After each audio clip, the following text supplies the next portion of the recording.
السلام علیکم ورحمۃ اللہ وبرکاتہ۔ الحمد للہ رب العالمین والصلاة والسلام على رسوله الكريم وعلى آله وصحبه أجمعين، أما بعد، أعوذ بالله من الشيطان الرجيم، بسم الله الرحمن الرحيم، ويدع عنهم إصرهم والأغلال التي كانت عليهم۔ غلامی میں ناکام آتی ہیں شمشیریں نہ تدبیریں، غلامی میں ناکام آتی ہیں شمشیریں نہ تدبیریں، جو ہو ذوق یقین پیدا تو کٹ جاتی ہیں زنجیریں۔ قابل صدر احترام صدر اجلاس، معزز علماء کرام، محترم حاضرین، آج جس مرکزی موضوع کو لے کر ہم اور آپ یہاں حاضر ہیں، اس موضوع سے واقفیت ہم سب کے لیے اور خصوصاً نسل نو کے لیے نہ صرف ضروری بلکہ میں کہوں گا واجب ہے، کیونکہ ہمارے اسلاف کی جو قربانیاں ہیں، ہمارے اسلاف کی جو روشن تاریخ ہے، اس ملک کو بنانے میں، سنوارنے میں، اس کی تعمیر میں، اس کی سربلندی میں، اس کی ترقی میں، اس ملک کا ذرہ ذرہ اس بات کی گواہی دے گا کہ ہمارے آباء و اجداد نے، ہمارے اسلاف نے اس ملک کو بنانے میں کسی قسم کی کوئی کسر نہیں چھوڑی، چاہے وہ آزادی سے پہلے کا معاملہ ہو یا انگریز کے قبضہ کرنے کے بعد آزاد کروانے کا معاملہ ہو، یا پھر ہندوستان کی آزادی کے بعد سے لے کر آج تک کا معاملہ ہو۔ ایک عظیم اور روشن تاریخ ہماری اور آپ کی ہے، لیکن دیکھ رہے ہیں کہ ہماری اس تاریخ کو کچھ اپنوں نے اور کچھ غیروں نے ختم کرنے کی ناکام کوششیں کی، اور عمومی طور پر ہندوستان کے موجودہ حالات میں ہماری تاریخ کو ختم کرنے کی اس قدر کوششیں کی جا رہی ہیں کہ کوئی صفحہ، کوئی سطر، کوئی لائن سلیبس کی کسی کتاب کے اندر ایسی نظر نہ آئے جس سے ہماری نوجوان نسل یا ہماری آئندہ آنے والی اولادیں ہماری آباء و اجداد کی تاریخ کو پڑھ سکے یا سن سکے یا سمجھ سکے، یا پھر انہیں ایک سطر کی وجہ سے اپنے اندر انقلابی جذبہ پیدا کر سکے۔ اس طرح پوری طرح صفایا کرنے کی کوششیں کی جا رہی ہے اور ایک حد تک وہ کامیاب ہے۔ دوسری جانب ہمارے اپنوں کی کرم فرمائیاں ہمارے ساتھ ایسی رہی کہ ہندوستان کی آزادی کے بعد جو کتابیں لکھی گئی، ان کتابوں کے اندر سے بھی ہمارا نام اور شان مٹا کر ساری کی ساری قربانیاں اپنے کھاتے پر اور اپنے لیے اور سہرا بنا لیے۔ تو لہٰذا ہم کو چاہیے کہ دونوں راہوں میں ہمیں مظلوم ہیں، ایسے وقت میں ہم کو چاہیے کہ اپنی مظلومیت کو ختم کرتے ہوئے ہم خود آگے بڑھیں اور ہمارے آباء و اجداد کی روشن تاریخ سے واقف ہونے اور واقف کروانے کی کوشش کریں۔ صرف ہم 15 اگست کے موقع پر ہمارے اپنے آباء و اجداد کو اسکولوں میں، کالجوں میں، غیروں کی جانب سے ہونے والے اجلاس میں شرکت کر کر سارے جہاں سے اچھا کا ترانہ گا لیں اور وہاں جو ہے ایک آدھ تقریر کرنے یا سننے یا سنانے یہ کافی نہیں، بلکہ اس وقت ضروری ہے کہ ہم جو ہے ایک مہم کے طور پر ہماری اپنی تاریخ کو جاننے کے لیے اس طرح کے پروگراموں کی اشد ضرورت ہے، جس کو ہر سال مولانا محترم چلایا کرتے ہیں، اسی کی ایک کڑی آج ہم اور آپ یہاں جمع ہوئی۔ حضرات، جیسا کہ آپ نے میرا عنوان سنا، تحریک آزادی یا جنگ آزادی میں قربانیاں دینے والی عظیم اہل حدیث شخصیات، اس میں علماء بھی ہیں، غیر علماء بھی ہیں، اس میں کمزور بھی ہیں، مالدار بھی ہیں، غریب بھی ہیں، اس میں عام آدمی بھی ہے، مرد بھی ہیں، خواتین بھی ہیں، بوڑھے بھی ہیں، جوان بھی ہیں، جنوب کے بھی ہیں، شمال کے بھی ہیں، مشرق کے بھی ہیں، مغرب کے بھی ہیں، اہل مدارس بھی ہیں، اہل تجارت بھی ہیں، جن کے قربانیوں کا تذکرہ اس مختصر سے موقع پر ناگزیر ہے۔ جب میں اس عنوان کے لیے کئی کتابوں کا مطالعہ کیا تو صفحات کے صفحات بھرے ہوئے، تقریباً 4 سے 5 کتابوں کے اندر صفحوں صفحات کا میں نے مطالعہ کرتے ہوئے یہ گنے چنے چند لوگوں کا تذکرہ لے کر آج میں آپ کے سامنے حاضر ہوا ہوں۔ صرف ناموں کی پہلی سے اگر گناتے چلے جائیں تو لاکھوں کی تعداد میں نام ہیں، تو لہٰذا ہمیں اور آپ کو چاہیے کہ اپنے آبا و اجداد کی تاریخ کا مطالعہ کریں اور اس کو اپنے دل و دماغ میں بٹھائیں۔ چلیے چلتے ہیں کہ سب سے پہلی بات یہ ہے کہ انسانی زندگی غلامی کو پسند نہیں کرتی ہے، انسانی زندگی غلامی کو پسند نہیں کرتی ہے۔ انسان پیدائشی طور پر آزاد اور آزادی کو پسند کرتا ہے، اور اسلام نے آپ علیہ السلام کے ذریعے جس شریعت مطہرہ کو دے کر روانہ کیا، مبعوث فرمایا،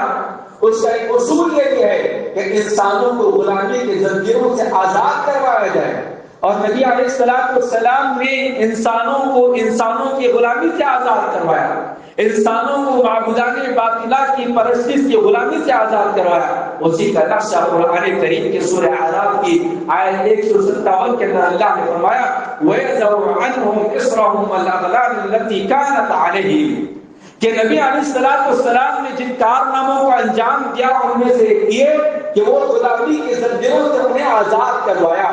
اور پھر کتاب اللہ اور سنت رسول اللہ کی شہدائی کیسے غلامی کی زندگی کو برداشت کرتے، کیسے غلامی کے زنجیروں میں جگڑ کر زندگی گزارتے۔ ایک عام سا پرندہ بھی غلامی کی زندگی کو پسند نہیں کرتا ہے، اور پرندے کو اگر ہم اور آپ قید کر دیتے ہیں تو وہ آزادی کے لیے کیا کچھ کرتا ہے اور آپ جانتے ہیں۔ علامہ اقبال رحمۃ اللہ علیہ نے ایک پرندے کے فریاد کے نام پر مکمل ایک نظم ہی لکھی ہے کہ پرندے کی فریاد کیا ہوتی ہے جب اسے خیلوت کے اندر رکھا جاتا ہے۔ تو گویا جانور حیوان پرندہ بھی غلامی کو پسند نہیں کرتا ہے کہ یہ اشرف المخلوقات میں پیدا ہونے والی انسانیت کیسے غلامی کی زنجیروں کو پسند کرے گی، اور پھر اس میں کتاب اللہ اور سنت رسول اللہ کی شہدائی۔ حضرات، میرا جو موضوع ہے اس موضوع کو اگر ایک لفظ کے اندر میں کہوں، ایک لائن کے اندر میں کہوں تو شاید یہ 250 سال کی تاریخ آپ کے سامنے آ جائے گی کہ یہ تاریخ جنگ آزادی کی جو شروعات ہوتی ہے تقریباً جس کی تاریخ 250 سال پر محیط ہے، شاہ ولی اللہ محدث دہلوی رحمۃ اللہ علیہ سے شروع ہوتی ہے، تو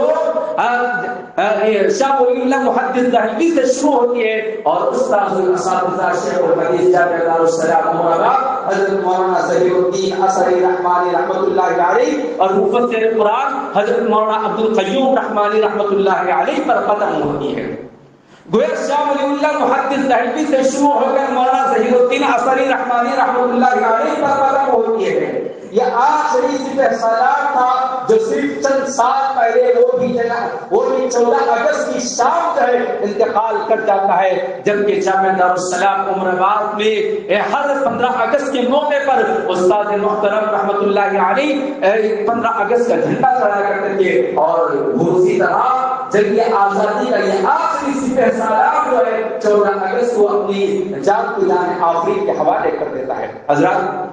ہندوستان پر جب انگریز قبضہ کرتا ہے، شاہ جہاں کے دور میں قبضہ کرتا ہے، اور شاہ جہاں کے دور میں شاہ جہاں جب بیمار ہو جاتا ہے تو اس کے علاج کے بہانے وہ اس کے قریب ہو جاتے ہیں اور اس کو علاج کرتے ہیں، اللہ اسے شفا یابی سے نواز دیتا ہے، نتیجے میں وہ اپنی تجارت کے لیے کوٹھیاں بنوانے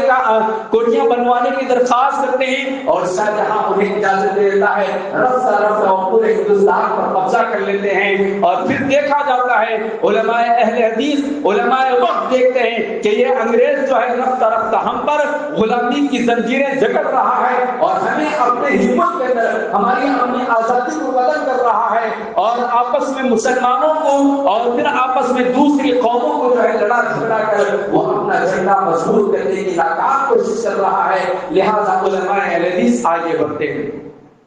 آج آزادی کے جدوجہد میں مسلمانوں نے مختلف مکاتب فکر کے مسلمانوں نے ساتھ دیا ہے۔ ایسا ہم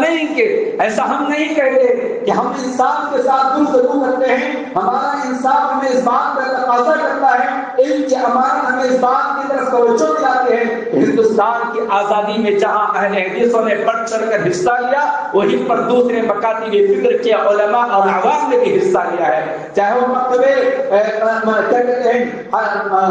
ابو حنیفہ رحمۃ اللہ علیہ کے ماننے والے ہو یا دوسرے مسالک کے ماننے والے ہو، ہر ایک مکتب فکر کے لوگوں نے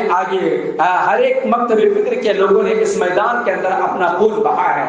لیکن ابتدا سے انتہا تک حرارت دستے کے طور پر جس مکتب نے کام کیا، جس جماعت نے کام کیا، جس تحریک نے کام کیا، جس کے نوجوانوں نے، جس کے نونہالوں نے، جس کے علماء نے، جس کے عوام نے، جس کے مالداروں نے ہر طریقے سے من دھن سب کچھ لٹا کر اس ملک کو آزاد کروایا، وہ قابل اہل حدیث کے سپہ سالار ہیں، وہ قابل اہل حدیث کے سپہ سالار ہیں، اور رفتہ رفتہ جو ہے اس تاریخ کو اپنوں نے اور غیروں نے مٹانے کی ناکام کوششیں کی۔ جب اپنوں کی کتابوں کو تلاش کرتے ہیں تو صرف اپنے مکتبے فکر ہی کو سارے کے سارے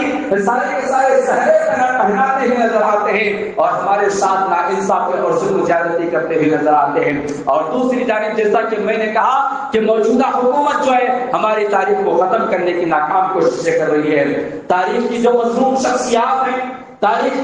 شخصیات ہیں، جنہوں نے ہمارے اس ملک کو بنانے اور سنوارنے کے لیے ہر طرح کی قربانی دی ہے، ان شخصیات کی تاریخ پڑھنا پڑے گا اور ان شخصیات کی تاریخ کو عام کرنا ہم سب کا فرض بنتا ہے اور ہم سب کے لیے ضروری ہے۔ حضرات، ان مظلوم شخصیات کی گواہی میں نہیں دوں گا، ان مظلوم شخصیات کی گواہی کے لیے آپ کو لے چلتا ہوں۔ انگریز نے خود ان مظلوم شخصیات کی گواہی دی ہے کہ کس طرح ہمارے آبا و اجداد نے اپنا خون اس سرزمین کو بچانے کے لیے کیا ہے۔ انگریز نے خود انگریز کا ایک کیا کہتے ہیں رپورٹ تیار کرنے والے نے ولیم ہنٹر نے 1857 کی صرف اس ایک جنگ کے قربانیوں کا تذکرہ کرتے ہوئے لکھتا ہے، اور یہ رپورٹ اس نے کیسے دی؟ 10 سال تک وہ اپنا بھیس بدل کر 10 سال تک ولیم ہنٹر اپنا بھیس بدل کر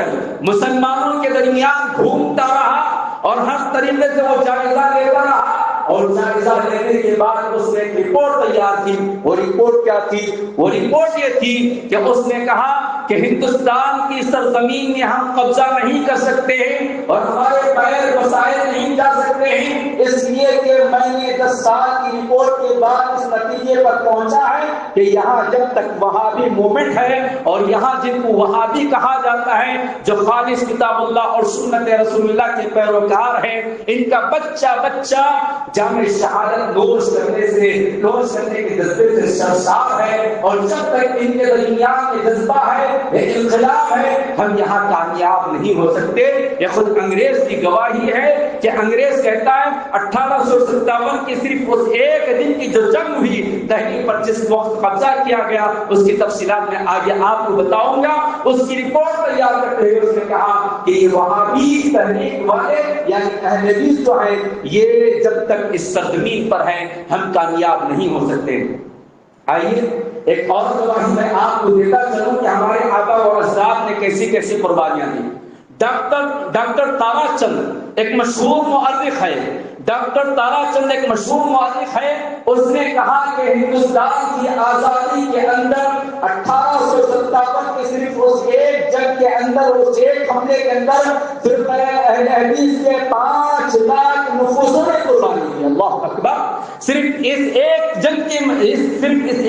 کی میں بات کر رہا ہوں، 1857 سے پہلے کی بات نہیں ہے، 1857 کی بعد کی بات نہیں، بلکہ 1857 میں جو حملہ کیا گیا اسی ایک حملے کے تعلق سے ڈاکٹر تارا چند لکھتے ہیں کہ فرقہ اہل حدیث کے 1 نہیں 2 نہیں 5 لاکھ جانوں کو انہوں نے گنوایا ہے۔ یہ غیروں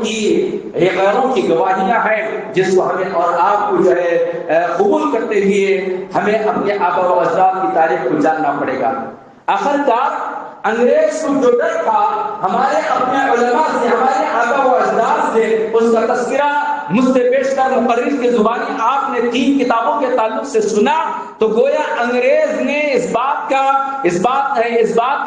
کیا اپنی رپورٹ کے اندر کہ مسلمانوں کے درمیان جو 3 کتابیں خطرناک ہیں وہی کتابیں جو ہے ان کے اندر جذبہ جہاد پیدا کر رہا ہے اور جذبہ انقلاب پیدا کر رہا ہے. ان 3 کتابوں کے اندر سے وہ 3 کتابیں تقویۃ الایمان سید شاہ اسماعیل شہید رحمۃ اللہ علیہ کی اور صراط المستقیم سید احمد شہید رحمۃ اللہ علیہ کے ملفوظات اور شرح وقایہ کا باب الجہاد. گویا ان 3 کتابوں کو انگریز جو ہے اپنے لیے خطرناکی ثابت کرتے تھے,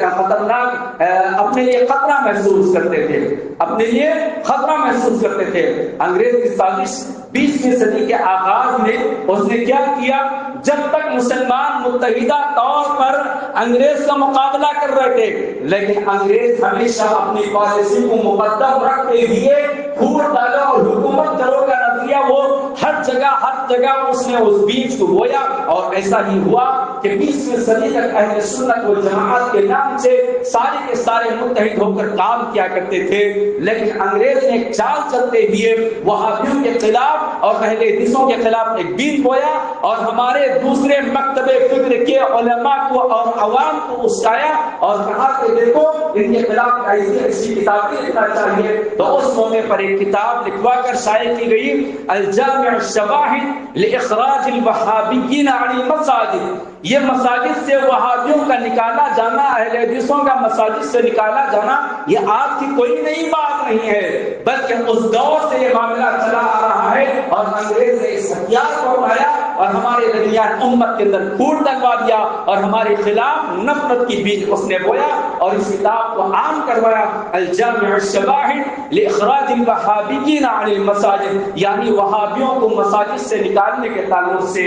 اور پھر معاملہ یہی ہوا کہ آمین بالجہر اور آمین کہنا نہ کہنا اس اختلاف کی وجہ سے 2 ٹکڑوں میں مسلمانوں کو بانٹ دیا گیا.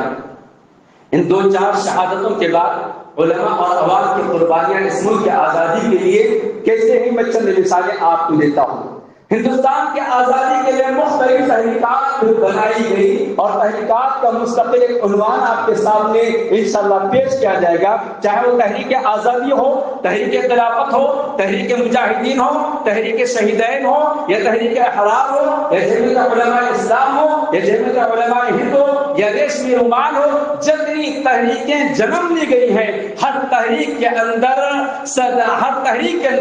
راہب الدستہ کے طور پر اہل حدیث موجود تھے اور انہی کے ذریعے یہ تحریک انقلاب بزیر ہوئی اور انہی کے تبسم سے یہ تحریک آگے بڑھی اور کامیابی اور کامرانی سے سرخروئی ہوئی.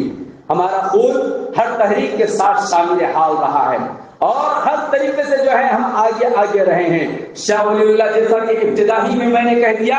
شاہ ولی اللہ محدث دہلوی سے شروع ہونے والی یہ تاریخ استاد الاساتذہ حضرت مولانا ظہیر الدین رحمانی اثری رحمۃ اللہ علیہ اور مولانا مفسر قرآن مولانا عبد القیوم رحمانی رحمۃ اللہ علیہ پر ختم ہو گیا. شاہ عبد العزیز محدث دہلوی رحمۃ اللہ علیہ 1757 یعنی 1750 میں جو ہے شاہ عبد العزیز محدث دہلوی جو شاہ ولی اللہ محدث دہلوی رحمۃ اللہ علیہ کے فرزند تھے, سراج الدولہ کو شکست ہونے کے بعد اس وقت جو ہے ان کی عمر صرف 11 سال تھی. سراج الدولہ جو جنگ کر رہے تھے ان کی جنگ کے اندر شکست کے اثرات شاہ عبد العزیز کی زندگی پر اس قدر مرتب ہو گئے کہ 11 سال کا بچہ سوچ وچار کے اندر مبتلا ہو گیا اور خود کو تیار کرنا شروع کیا اور دیکھتے ہی دیکھتے ان کے والد کا انتقال ہو گیا اور اس وقت ان کی عمر جو ہے 17 سال کی عمر تھی اور متحدہ طور پر شاہ عبد العزیز کو لوگوں نے قیادت دی, بیٹا ہونے کی بنیاد پر نہیں بلکہ صلاحیت کی بنیاد پر اور قائدانہ صلاحیت کی بنیاد پر شاہ عبد العزیز رحمۃ اللہ علیہ کو جو ہے خالد تصدیق کیا گیا اور انہوں نے عوام کے اندر بیداری پیدا کی. دونوں طریقے سے دینی بیداری اور سیاسی بیداری پیدا کرتے ہوئے ملک کے مختلف علاقوں میں مراکز کا قیام عمل میں لایا اور ہر چہاروں جانب سے انگریز کے خلاف جو ہے لوگوں کا تعاون حاصل کرنے کی کوشش کی اور اس سلسلے میں شاہ رفیع الدین, شاہ عبد القادر جو شاہ عبد العزیز کے بھائی ہیں, ان لوگوں کی مدد لے کر مختلف مراکز کا قیام عمل میں لاتے ہوئے انگریز کے خلاف جہاد کا فتویٰ صادر کیا. انگریز کے خلاف جہاد کا فتویٰ صادر کیا، اور اس فتوے کے ذریعے مسلمانوں کے اندر ایک اور انقلاب، ایک اور جذبہ پیدا ہوا، اور دیکھتے ہی دیکھتے لوگ آگے بڑھتے گئے۔ اس کے بعد شاہ اسماعیل شہید رحمۃ اللہ علیہ، جو شاہ عبد الغنی رحمۃ اللہ علیہ کے فرزند تھے اور شاہ ولی اللہ محمد دہلوی رحمۃ اللہ علیہ کے پوتے تھے، یہ جو ہے اپنے آبا و اجداد کی لگائی ہوئی تحریک کو لے کر آگے بڑھ رہے تھے، آگے بڑھ رہے تھے، اور سید احمد شہید رحمۃ اللہ علیہ دونوں مل کر جو ہے اس تحریک کو لے کر آگے بڑھتے گئے۔ اور شاہ اسماعیل شہید رحمۃ اللہ علیہ کی سوانح اگر ہم اور آپ پڑھیں گے، آپ نے جنگ آزادی کے مجاہدوں کے لیے کس کس طریقے سے انتظامات کیا، سارا دن جہاد کے اندر رہتے اور رات میں تمام مجاہدین کی ضروریات کا پاس و لحاظ رکھتے۔ استاد محترم حضرت مولانا محمد عبداللہ عمری مدنی حیدرآبادی رحمۃ اللہ حفظہ اللہ، جو ہمارے استاد ہیں اور یہاں کے ذمہ دار ہیں، آپ ہمیں تقویت الایمان پڑھاتے ہو، آپ کے زبان حیات کے وہ شمار واقعات سناتے ہیں۔ آپ نے کہا تھا کہ یہ مجاہدین کے سپہ سالار شاہ اسماعیل شہید اور سید احمد شہید رات کی اندھیرات کی تاریکی میں جب تمام مجاہدین آرام کرنے کے لیے چلے جاتے تو ان کے خیموں کے اندر پھیلی ہوئی گندگی، ان کی صفائی، ان کے باتھ روموں کا انتظام، یہ تمام کے تمام انتظامات کرتے اور وہ اپنے ہاتھوں سے تمام مجاہدین کی گندگی کی صفائی کرتے تھے۔ شاہ اسماعیل شہید رحمۃ اللہ علیہ اپنے آپ کو اس قدر تیار کرتے کہ دہلی کی جامعہ مسجد کے اندر ہفتے میں 2 دن بعض کا اہتمام کیا کرتے تھے، بدھ اور جمعہ کے دن گویا ایسا لگتا تھا کہ ہر دن کے خطاب کے اندر لوگوں کی اس قدر تعداد جمع ہو جاتی تھی کہ گویا ایک عید کا خطبہ چل رہا ہے۔ شاہ اسماعیل شہید رحمۃ اللہ علیہ دہلی کی جامعہ مسجد کی گرم گرم سیڑھیوں پر اور دہلی کی جامعہ مسجد کے گرم گرم صحن کے اوپر بغیر چپل کے بغیر جوتے کے اس لیے پھرتے کہ اپنے اندر جو ہے فوج کی صفات پیدا کرے، گھوڑے کے اوپر چلنا اور تیر اندازی سیکھنا، یہ خود بھی سیکھ اور سکھایا کرتے تھے۔ اس طرح شاہ اسماعیل شہید رحمۃ اللہ علیہ اور سید احمد بریلوی رحمۃ اللہ علیہ دونوں نے مل کر اس قافلے کو لے کر آگے بڑھتے گئے۔ ان کے معاونین پورے ہندوستان میں پھیلے رہے۔ آپ کو سن کر تعجب ہوگا کہ ان کے معاونین ہمارے شہر حیدرآباد کے اندر بھی موجود تھے، جنوب ہند سے آزادی ہند کے لیے جہاں سے تعاون جایا کرتا تھا۔ حیدرآباد کے علاوہ کاکا خاندان یعنی کاکا محمد عمر رحمۃ اللہ علیہ مدراس سے اور مختلف لوگوں کے ذریعے جو ہے وہاں سے تعاون، کاکا عمر کا تعاون وہاں تک پہنچتا تھا۔ گویا ملک کے تمام حصوں سے شاہ اسماعیل شہید اور سید احمد شہید کے اس قافلے کو آگے بڑھانے کے لیے مالی تعاون بھی جاتا تھا، افرادی قوت کا تعاون بھی جاتا تھا، اور اس تعاون کو لے کر وہ لوگ وہاں کام کیا کرتے تھے۔ اور پھر اس کے بعد ہوا یہ کہ امبالہ کا جو واقعہ ہوا، بالا کوٹ کا جو واقعہ پیش آیا، بالا کوٹ کے اندر ہوا یہ کہ شاہ اسماعیل شہید اور سید احمد شہید دونوں مل کر وہاں جنگ آزادی کے اندر مصروف تھے۔ بالا کوٹ کے اندر اپنوں کی غداری کی وجہ سے رات وہاں حملہ کروایا گیا اور سب کے سب جو ہے وہاں تہس نہس ہو گیا، اور خاص طور پر شہیدین جب چل بسے یعنی سید اسماعیل شہید اور سید احمد شہید دونوں شہادت پا گئے تو مجاہدین کے اندر سے حوصلہ کم ہو گیا اور وہاں انتشار پیدا ہو گیا، ہمت ٹوٹ گئی، اور جب معلوم یہ ہوا کہ سید احمد شہید اور سید اسماعیل شہید دونوں جامع شہادت نوش کر رہے ہیں بالا کوٹ کے اندر اور مجاہدین نقصان اٹھا رہے اور ان کی ہمت ختم ہو رہی ہے، تو سید احمد شہید کے ایک شاگرد مولانا بلال علی، جن کو جنوب ہند خاص طور پر شہر حیدرآباد اور دکن کے علاقے میں مبلغ بنا کر انہوں نے بھیجا تھا، وہ مولانا بلال علی شہر حیدرآباد کے اندر یہاں تبلیغ کا کام اور معلمین کا کام کر رہے تھے، اور جب انہیں اطلاع ملی تو یہاں سے فوری طور پر وہ بالا کوٹ کے پاس پہنچ گئے اور وہاں جا کر کمان کو سنبھالا، اور انہی کے بھائی مولانا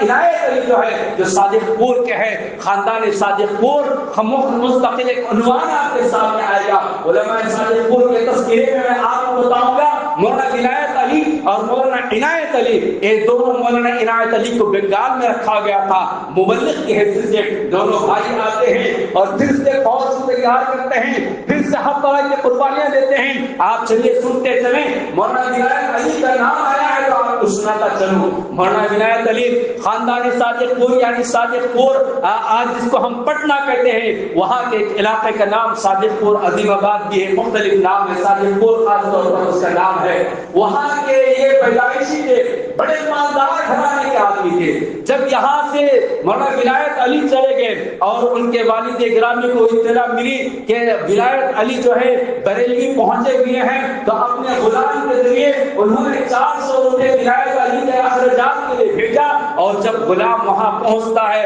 دیکھتا ہے کہ ولایت علی کہاں ہے، جبکہ ولایت علی خود کام کر رہے ہیں، اپنے ہاتھوں سے زمین کے اوپر کام کر رہے ہیں، زمین کھود رہے ہیں، تو ان کا غلام خود انہیں پہچان کر رہی، تلاش کرتے کرتے جب پوچھتا ہے غلام کہ ولایت علی کہاں ہے، تو خود ولایت علی آگے بڑھ کر کہتے ہیں کہ میں ہی ولایت علی ہوں۔ غلام کہتا ہے کہ تم ہو نہیں سکتے ولایت علی، کیوں؟ اس لیے کہ شاہانہ زندگی گزارنے والا یہ ولایت علی اس قدر مجبوری اور بے کسی کے عالم میں اور غلام اور کیا کہتے ہیں اپنے آپ کو مزدور سے بھی زیادہ تھکا کر کام کرنے والا یہ نوجوان ولایت علی نہیں ہو سکتا ہے۔ لیکن جب اطراف سے معلوم ہوتا ہے کہ یہی ولایت علی ہے تو غلام زارو قطار رو پڑتا ہے کہ کہاں ولایت علی کی زندگی میں نے گھر پہ دیکھا اور کہاں یہ میدان جہاد کے اندر تیاری کرتے ہوئے ولایت علی کو دیکھا ہے۔ حضرات، مولانا ولایت علی صادق پور کے پیداوار اور سید احمد شہید کے داعی اور مبلغ بن کر آئے، اور شہیدین کے بعد بالا کوٹ کے بعد جو ہے انہوں نے مجاہدین کی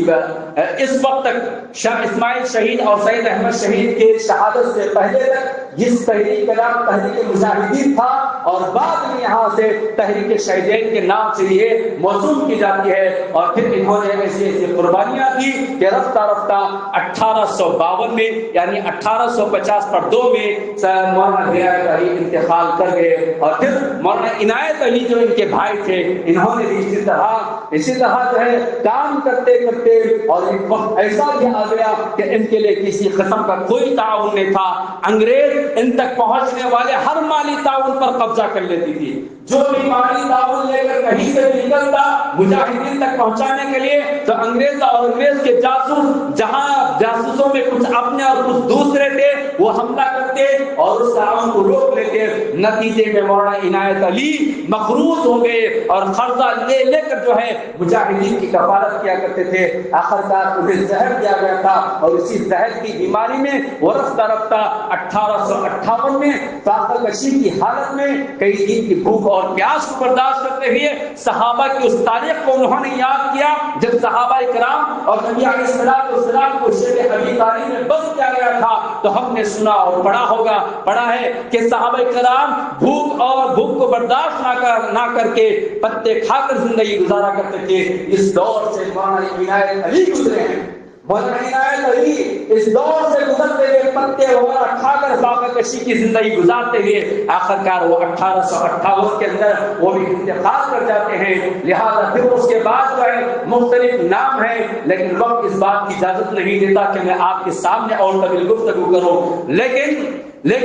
آپ کے سامنے اس بات کا اس نام کو بھی پیش کرو کہ مولانا محمد جعفر تھانی شریف، جن کی کتاب ہی ہے، جن کی کتاب کا نام ہی بالا کوٹ ہے،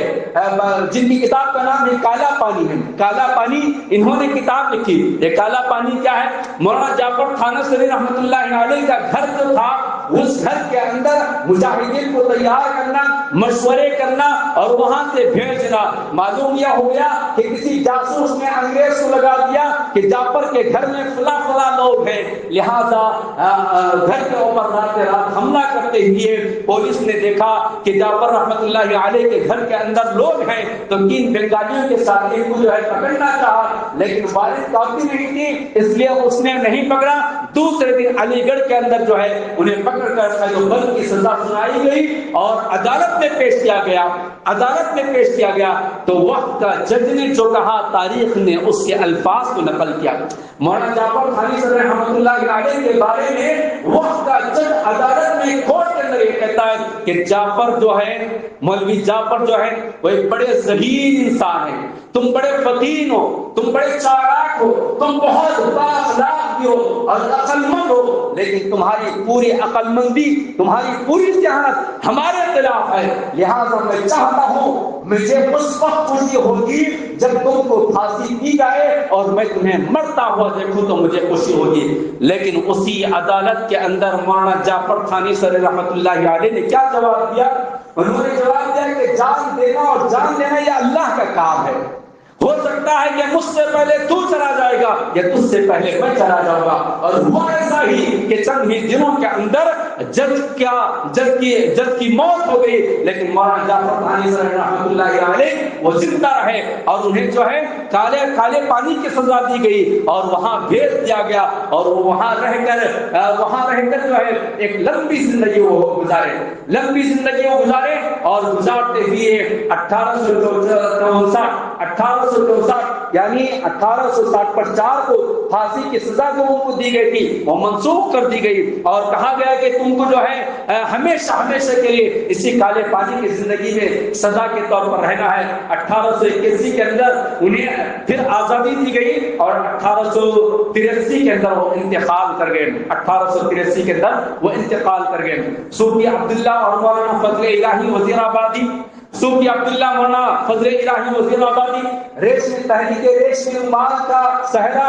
اپنے اوپر لینے والوں کو جاننا چاہیے کہ تحریک ریشمی رومال کوئی تحریک نہیں تھی، وقتیہ طور پر مختلف راجاؤں کے پاس مختلف علاقوں میں جو ہے لیٹر پہنچانا تھا۔ وہ لیٹر پہنچانے کا طریقہ کیا تھا؟ ریشمی رومال کے اوپر جو ہے لیٹر لکھا جاتا تھا، لیکن جب بات آئی کہ اس لیٹر کو، ان چٹھیوں کو کون پہنچائے گا تو محفل کے اندر سناٹا چھا گیا۔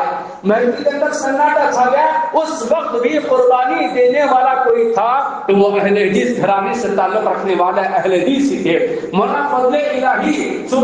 حضرت صوفی عبداللہ کی طرف نگاہ اٹھا کر دیکھتے ہیں تو فوری طور پر صوفی عبداللہ مان لیتے ہیں کہ مولانا آپ کا حکم سرواقوں پر، اس بڑی قربانی کے لیے اور اس خطرے کو مول لینے کے لیے میں تیار ہوں۔ حضرت صوفی عبداللہ جو ہے اس کام کو انجام دیتے ہیں۔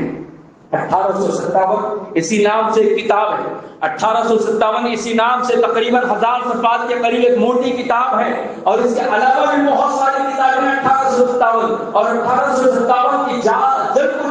جو نام دیا گیا بغاوت کا نام یا غدر کا، یہ خود غلط بات ہے۔ ہمارا ملک تھا، ہماری زمین تھی، ہمارا سب کچھ تھا اور ہمارے اوپر قبضہ کرنے والے کے خلاف ہم نے اقدام کیا تھا، نہ بغاوت کی تھی نہ غداری کی تھی، لہذا غدر کے نام سے یا بغاوت کے نام سے جو کتابیں لکھی گئی یہاں یہ ہمارا ظاہر بنانے کے لیے 1857 کی جو جنگ ہوئی، اس جنگ کے لیے جب انگریز نے کوشش کیا کہ مسلمان اور انگریزوں کے خلاف نفرت کا ماحول پیدا کرے تو انگریز فوج کے اندر جو ہندو مسلم فوج کے اندر کام کرتے تھے اس نے چال چلی، وہ یہ کہ بندوق کی جو گولیاں تھی وہ گولیوں کو جو ہے مسلمانوں کو ورغلانے کے لیے سور کی چربی استعمال کیا، ہندوؤں کو ورغلانے کے لیے گائے کی چربی استعمال کیا۔ اسی طرح اس کی فوج کے اندر یہ نفرت پھیلی اور رفتہ رفتہ سب نے مل کر متحد ہو کر آپس میں ایک چھاؤنی سے دوسری چھاؤنی، دوسری سے تیسری چھاؤنی، اس طرح پیغام روٹیوں کے ذریعے پہنچا کر جو ہے وہ ایک ہی ساتھ 1857 کے اندر دہلی کے اوپر حملہ کرنا چاہا اور متحدہ طور پر جس سپہ سالار اور جس جرنیل کے قیادت کے اندر حملہ کیا گیا وہ جرنیل اہل حدیث تھا جس کا نام جو ہے جنرل بخت کہا جاتا ہے۔ جنرل بخت جو ہے یہ پکے اہل حدیث تھے اور ان کی قیادت میں 1857 کی جنگ لڑی گئی اور 1857 کی جنگ جیتی گئی۔ یہ اور رات کے پھر فوری طور پر جو ہے اپنوں کی غداری کی وجہ سے پھر جیتی ہوئی جنگ جو ہے شکست کے اندر تبدیل ہو گئی۔ 1857 کی جنگ کے اندر جو علماء اہل حدیث یا عوام اہل حدیث کی شہادتیں اور قربانیاں ہیں، خود انگریز کہتا ہے شام کے اوقات میں کبھی میں اپنے خیمے سے نکلتا تو دیکھتا کہ ہر چہاروں جانب دھواں اٹھ رہا ہے، تو میں نے دھوئیں کے قریب جا کر دیکھا تو ایک ساتھ 40 لوگوں کو 40 علماء کو لایا جاتا، صبح کی چربی کے اندر جو ہے انہیں جلایا جاتا، اس طرح جو ہے ختم کیا جاتا۔ اور انگریز اس جنگ کے اندر جو ہے جب ان کے پاس مارنے کے لیے توپ ختم ہو گئے، گولیاں ختم ہو گئے، تو جامعہ مسجد کی سوریوں کے پاس سے لے کر چاندنی چوک تک کوئی ایسا درخت باقی نہیں تھا جس کے اوپر علماء کو لٹکایا نہ گیا، اور علماء کے لٹکائے جانے کے بعد انہیں پھانسی دینے کے بعد جو ہے انہیں درخت سے نکالا نہیں گیا۔ خود انگریز مؤرخ اپنی ڈائری کے اندر لکھتا ہے کہ وہ علماء کو لٹکا دیتے درخت کے اوپر، تو وہ علماء جو ہے ان کا جسم یعنی ان کی باڈی جو ہے وہ سورج کی گرمی سے، تپش سے اور لٹکتے ہوئے ہوتے ہوتے آگ کا ہنسا بن جایا کرتی تھی۔ اس طرح انگریز انہیں ستایا کرتا تھا۔ حضرات، اس سے پہلے میں نے کہہ دیا کہ ڈاکٹر تارا چند نے 1857 میں ہلاک ہونے والے یا قربانیاں دینے والے افراد اہل حدیث 5 لاکھ تھے، 5 لاکھ تھے۔ اور پھر اس کے ساتھ ساتھ امبالہ کا کیس، اس سے ایک واقعہ جڑا ہوا ہے، وہ بات کہہ کر میں اپنی بات کو مختصر کرتے ہوئے ختم کر دیتا ہوں۔ مولانا یحییٰ علی اور ان کے بھائی اور دیگر افراد کو انگریز نے ان کو کیا کہتے ہیں کالے پانی کی سزا دے دی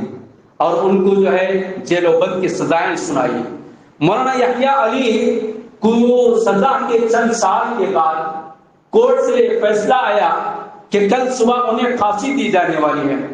کل انہیں پھانسی دی جائے گی۔ تو رات کی تاریکی، رات کی چاندنی کی روشنی میں جب یہ دونوں ساتھی خوشی خوشی ٹہل رہے تھے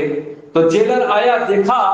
کہ ان کی صبح پھانسی ہونے والی ہے، اور یہ ہے کہ رات میں خوشی سے ٹہل رہے ہیں اور موٹے بھی ہو گئے، اور جب ان کا وزن کیا گیا تو صبح جو وزن تھا اس سے زیادہ بڑھ گیا ہے۔ تو جیلر نے پوچھا کہ معاملہ کیا ہے؟ تو دونوں نے خوشی کے ساتھ کہا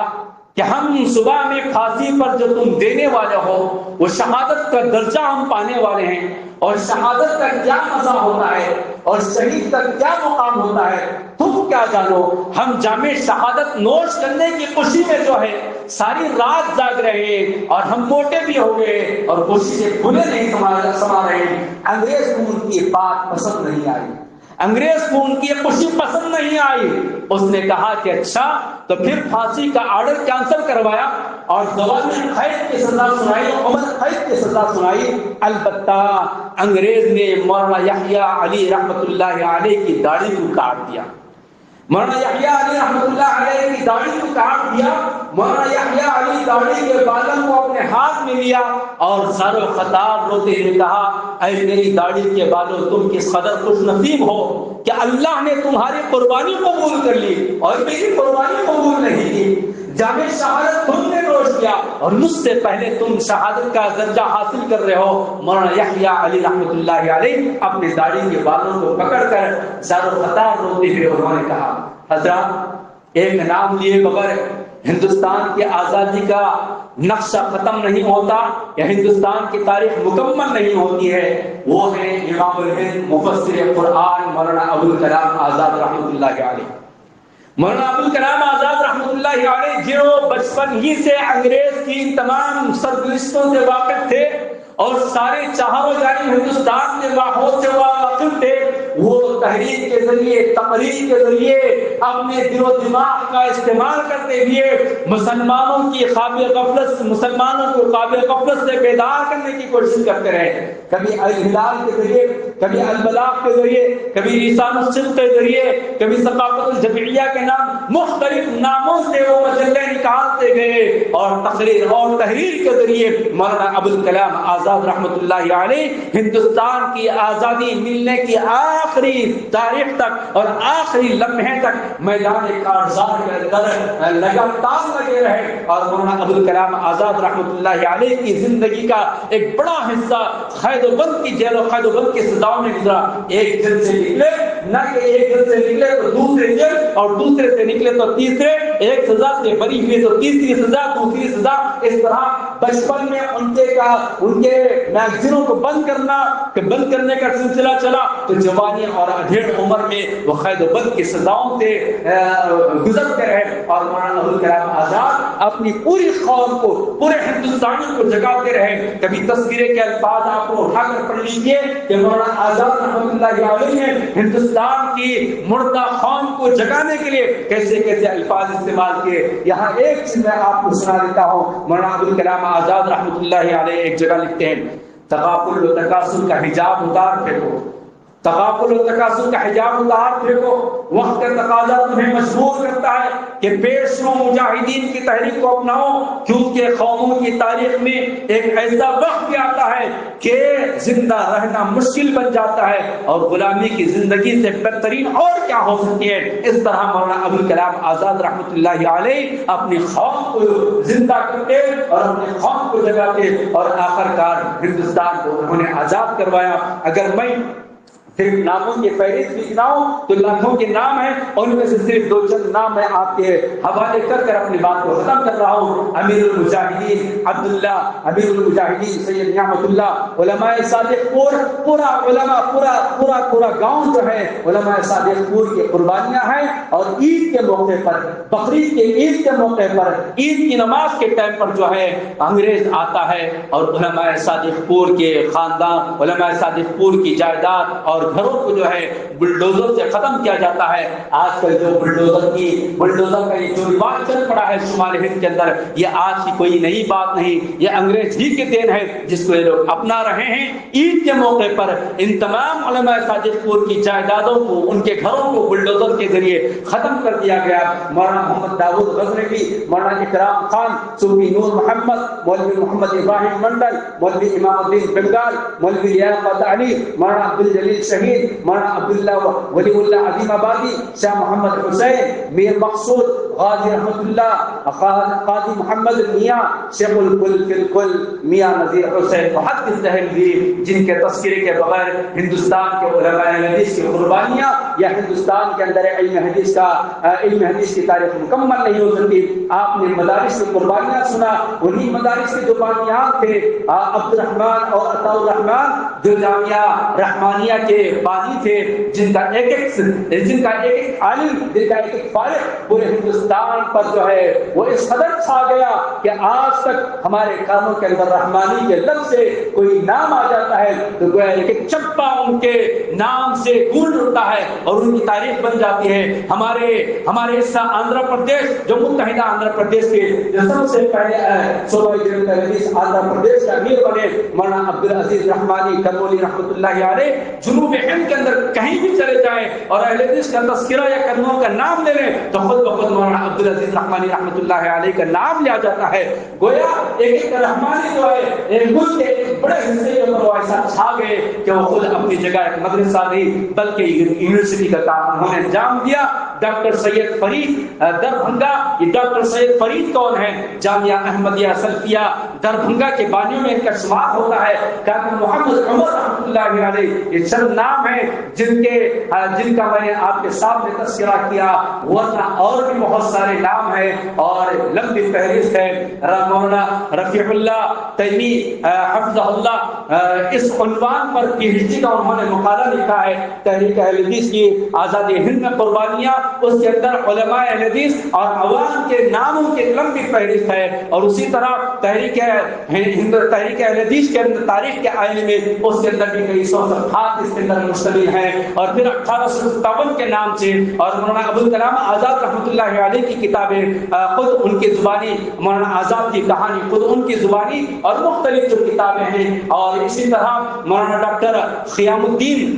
کی کتابیں, اس طرح ان تمام کتابوں کے اندر یہ تمام چیزیں ہمیں اور آپ کو ملتی ہیں. بس خلاصہ کلام یہی ہے کہ ہم سب کو جاننا چاہیے ہمارا مسلک, ہماری تحریک, ہماری جمعیت, ہمارے اسلاف کی جو قربانیاں ہیں, ان قربانیوں کو کم سے کم ہم واقف ہو جائیں تاکہ ہم اپنے نوجوان نسل کو اپنے آبا و اجداد سے واقف کروا کر انہیں ایک روشن مستقبل دے سکے. ہمارا ماضی روشن تھا, ہمارا حال مایوس کن ہے, تو ہم اپنے حال کو جو ہے مایوسیت سے نکال کر, خنوتیت سے نکال کر جو ہے روشن مستقبل کیسا بنا سکتے ہیں, اس سلسلے میں ہم سب کو کام کرنا چاہیے. اللہ تبارک و تعالیٰ سے دعا ہے الہ العالمین ہمارے آبا و اجداد کی قربانیوں کو قبول فرماتے ہوئے ہندوستان کے جو موجودہ حالات ہیں اے اللہ اس حالات کو بدل دیجیے, اللہ امن و سلامتی والے حالات بنا دیجیے. اللہ ہم سب کو اپنے دین و ایمان کی حفاظت کرنے کی توفیق عطا فرمائے. اللہ ہمارے آبا و اجداد نے اس ملک کے لیے جو قربانیاں دی ہیں اللہ ان کی قربانیوں کو قبول فرمائے. وہی جذبہ,